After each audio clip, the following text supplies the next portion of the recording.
Life. Life is a monologue.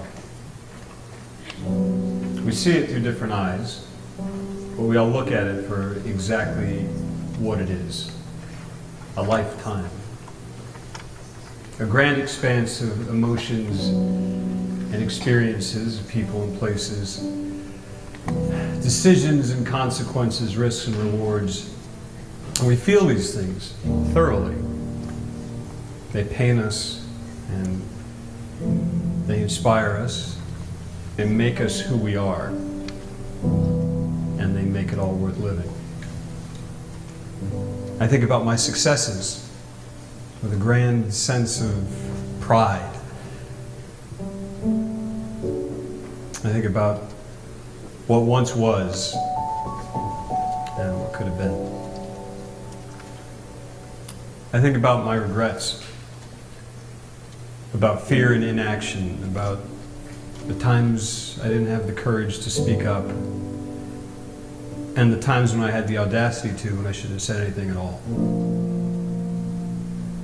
I think about the ripple of missed opportunity. And then I remember that it's all a matter of perspective. I think about my fears and anxieties that held me back and how frivolous, how ridiculous they seem now. I think about how thought crippled me. I reflect on what I could have done differently, where I could have gone left, where I went right, pushed forward instead of stepping back.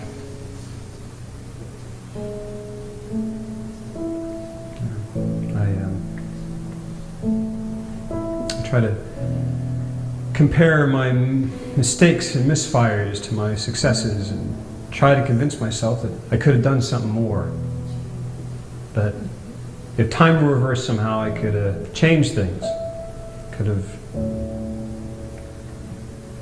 made a different outcome, that things could have been different somehow. We think one of two things. One, we could change things, that we could go back and somehow have the power to be stronger, to be better.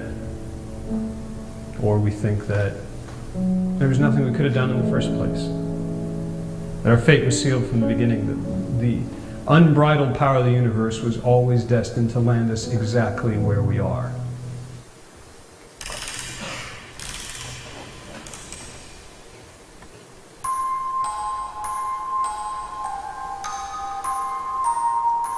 I think about my regrets.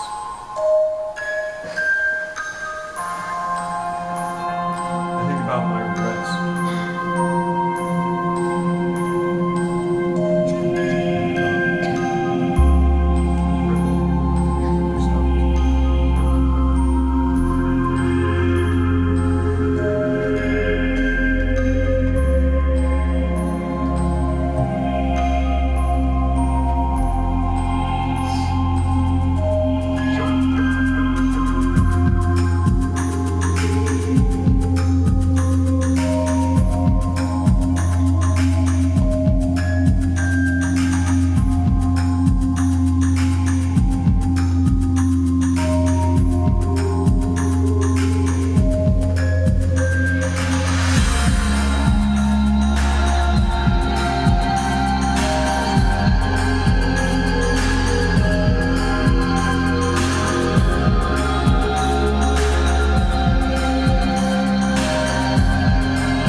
Life, like all things, is not as simple as right or wrong.